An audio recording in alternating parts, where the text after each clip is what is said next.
नमस्कार दोस्तों, आज दिन शुक्रवार 27 सितंबर। चलिए जानते हैं बिहार की 25 महत्वपूर्ण बड़ी खबर। मैं आकाश आपके साथ जुड़ चुका हूँ।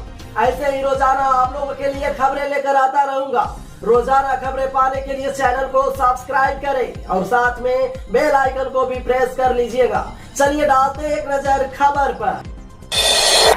बिहार की अब तक की बड़ी खबर, जहां बिहार में भारी बारिश के चलते कई जिलों में बाढ़ जैसी गंभीर स्थिति पैदा हो गई है, जिसमें 12 जिले के 12.67 लाख लोग प्रभावित हैं। हालांकि राज्य में कुछ स्थानों पर जल स्तर घटने लगा है। पटना और इसके आसपास के इलाकों में जहां गंगा नदी का जल स्तर घटने लगा है, वहीं अन्य जिले में कई नदियों के जल स्तर में वृद्धि से निचले इलाके प्रभावित हो रहे हैं। ये बिहार की अगली बड़ी खबर। आपको बता दें कि बिहार सरकार भूमि सर्वेक्षण से जुड़ी परेशानियों को दूर करने के लिए रैयतों के घर तक पहुंचेंगे। राजस्व मंत्री दिलीप कुमार जायसवाल ने कहा है कि परेशान ना हो और अकारण अंचल कार्यालय के चक्कर ना लगाएं। सभी कागजात ऑनलाइन उपलब्ध है। अगर समस्या का समाधान नहीं होता है तो अधिकारी और कर्मचारी रैयतों के घर जाएंगे और समस्या का समाधान भी करेंगे। चलिए बढ़ते हैं बिहार की अगली बड़ी खबर में, जहां बिहार के राजस्व एवं भूमि सुधार मंत्री दिलीप जायसवाल ने कहा है कि भूमि माफिया जानबूझकर भ्रम और अराजकता पैदा करने के लिए अफवाह फैलाने की कोशिश कर रहे हैं, लेकिन यह काम नहीं करेगा। उन्होंने किसानों और जमीन मालिकों को दलालों और भ्रम फैलाने वालों से बचने का निवेदन भी किया है। चलिए और एक बिहार से और एक खबर, जहां बिहार में स्मार्ट मीटर का मुद्दा पिछले काफी दिनों से गर्म है। अलग अलग जगहों पर कई लोगों स्मार्ट मीटर लगाने का विरोध कर रहे हैं, तो कई लोगों का दावा है कि स्मार्ट मीटर की वजह से उनके घर पर बिजली का बिल ज्यादा आ रहा है। अब राष्ट्रीय जनता दल ने बिहार में स्मार्ट मीटर के खिलाफ आंदोलन छेड़ने का ऐलान कर दिया है। रजत के प्रदेश अध्यक्ष जगदानंद सिंह ने कहा है कि बिहार में स्मार्ट मीटर के नाम पर लूट मची हुई है। गरीब किसान और आम उपभोक्ता इससे काफी परेशान है। इसी के साथ जगदानंद सिंह ने कहा है कि 1 अक्टूबर से पार्टी इस गंभीर मामले पर आंदोलन शुरू कर सकती है। बिहार से और एक खबर, जहां बिहार लोक सेवा आयोग ने सोमवार को 17वीं संयुक्त सिविल सेवा परीक्षा की अधिसूचना जारी कर दी है। अधिसूचना के अनुसार 1957 पदों पर नियुक्ति के लिए आवेदन लिया जाएगा। आवेदन की प्रक्रिया 28 सितंबर से शुरू होगी। वहीं आवेदन की अंतिम तिथि 18 अक्टूबर तक रखी गई है। आयोग के इतिहास में सिविल सेवा में सबसे अधिक रिक्तियों वाली यह परीक्षा होगी। प्रारंभिक परीक्षा नवंबर के मध्य में संभावित है। आयोग ने परीक्षा पैटर्न से लेकर तमाम तरह की जानकारी वेबसाइट पर उपलब्ध करा दी है, आप लोग जाकर देख सकते हैं।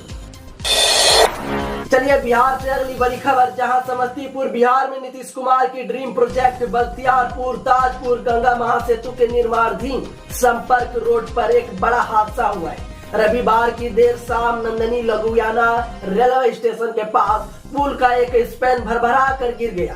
इस घटना से पुल निर्माण की गुणवत्ता पर सवाल उठ रहे हैं। निर्माण एजेंसी के कर्मचारी और मजदूर जेसीबी से मलबा हटाने में जुटे हैं। बताया जा रहा है कि इस पुल को बनाने के लिए 1603 करोड़ पास किए गए थे। चलिए बढ़ते हैं अगली खबर में, जहां बिहार के जमुई में 2 लाख रुपए में आईपीएस बनने का मामला सुर्खियों में। 2 लाख रुपए में वर्दी खरीद कर आईपीएस बनने वाला मिथिलेश अपने घर पहुंच गया है। अब उसने पुलिस से गुहार लगाई है कि उसने 2 लाख रुपए लेने वाले शख्स को गिरफ्तार किया जाए और उससे उसका पैसा लेकर वापस कर दिया जाए। जमुई में मिथिलेश नाम के एक लड़के से 2 लाख रुपए लेकर उसे आईपीएस की वर्दी पहना दी गई और कहा गया कि अब तुम आईपीएस बन गए हो। फर्जी आईपीएस बने मिथिलेश को अब थाने से बांड भरकर छोड़ दिया गया है। उसने अब पुलिस से 2 लाख लेकर वर्दी बेचने वाले शख्स को पकड़ने और उसके पैसे दिलवा देने का गुहार लगाई है। चलिए बिहार से अगली खबर, जहां बिहार में जितिया पर्व का काफी अधिक महत्व है। माँ अपने बेटे की सलामती और लंबी आयु के लिए कठोर तपस्या करती है। कहते हैं कि पुत्र कुपुत्र हो जाए पर माता कभी कुमाता नहीं होती। ऐसे ही कुछ इस जितिया पर्व में देखने को मिला है। बेटे ने जिन्हें ठुकराया, उन माताएं ने भी अपने बेटों के लिए जितिया व्रत किया। अपने उन पुत्रों को दीर्घायु की कामना वृद्धा आश्रम में ही उन माताओं ने किया। उन माताओं ने अपने दुख और मन की वेदना को किनारे करके अपने बेटों के लिए तपस्या की। ऐसी माता के लिए क्या कहना है, कमेंट सेक्शन में जरूर बताएं। चलिए बिहार से अगली बड़ी खबर, जहां बिहार के कई रेलखंड होकर अब वंदे भारत ट्रेन चलाई जा रही है। इधर अब सहरसा मानसी रेलखंड पर वंदे भारत ट्रेन चलाने की तैयारी में रेलवे जुटा हुआ है। इसे लेकर इस रेलखंड पर 26 सितंबर तक कुछ घंटे का ब्लॉक रहेगा। दरअसल इस रेलखंड पर नया पैनल लगाने का काम चल रहा है, जिसे लेकर कुछ घंटों के लिए ब्लॉक किया जा रहा है। मंगलवार को भी कई ट्रेनों का परिचालन इससे बाधित हुआ, लेकिन स्थानीय लोगों को इस बात की खुशी भी है कि अब इस रेलखंड होकर वंदे भारत ट्रेन दौड़ सकती है। चलिए बिहार से अगली बड़ी खबर, जहां शराबबंदी वाले बिहार के नालंदा जिले में आए दिन लोग शराब पीते और जुआ खेलते हुए पकड़े जा रहे हैं। इन कारनामों में जनप्रतिनिधित्व अभी पीछे नहीं है। सोहरसराय थाना पुलिस ने हाल ही में जुआरियों के एक अड्डे पर छापेमारी करते हुए 6 लोगों को पकड़ा है। इनमें एक वार्ड प्रसाद भी शामिल है। सभी लोग बंद कमरे में जुआ और शराब पार्टी कर रहे थे। बता दें कि 2 हफ्ते पहले ही बिहार थाना पुलिस ने अस्थवा के जेडीयू प्रखंड अध्यक्ष सीताराम प्रसाद समेत 14 लोगों को जुआ खेलते और शराब के साथ गिरफ्तार किया था। इसके बाद जेडीयू ने उन्हें पार्टी से बर्खास्त कर दिया था। चलिए बिहार से अगली बड़ी खबर, जहां बिहार के 5 जिलों में नीलगाय और जंगली सुअरों को मारने के लिए अभियान शुरू किया जाएगा। राज्य पर्यावरण, वन एवं जलवायु परिवर्तन मंत्री प्रेम कुमार ने यह जानकारी दी है। बिहार के 5 प्रभावित जिलों में नीलगाय और जंगली सुअरों को मारने के लिए अभियान शुरू करने का निर्णय लिया गया है।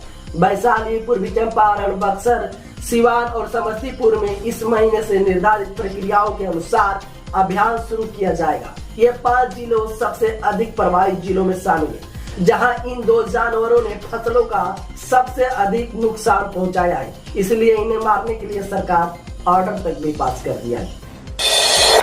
चलिए बिहार से और एक अगली तड़कता भड़कता खबर आ रहा है, जहां जिउतिया पर्व को लेकर मंगलवार को सूबे के नदी व तालाब में डूबने से आधा दर्जन से अधिक लोगों की मौत हो गई। एक तरफ जहां बाढ़ का संकट गहराया है, तो वहीं दूसरी ओर गंगा समेत अन्य नदियों का जलस्तर में बेतहाशा बढ़ोतरी पिछले दिनों हुई है। नदी तालाब का पेट भरा तो डूबने की घटनाएं भी बढ़ी। मुंगेर जिले में 24 घंटे के अंदर एक बच्ची व 4 किशोर समेत आधा दर्जन लोगों की मौत हो गई। जिउतिया के दौरान नहाने गई कई महिलाएं भी गहरे पानी में समा गई। तो इसी के खबर के साथ हम लोग लेते हैं विदा। मिलते हैं अगली खबर के साथ, तब तक के लिए शुक्रवार।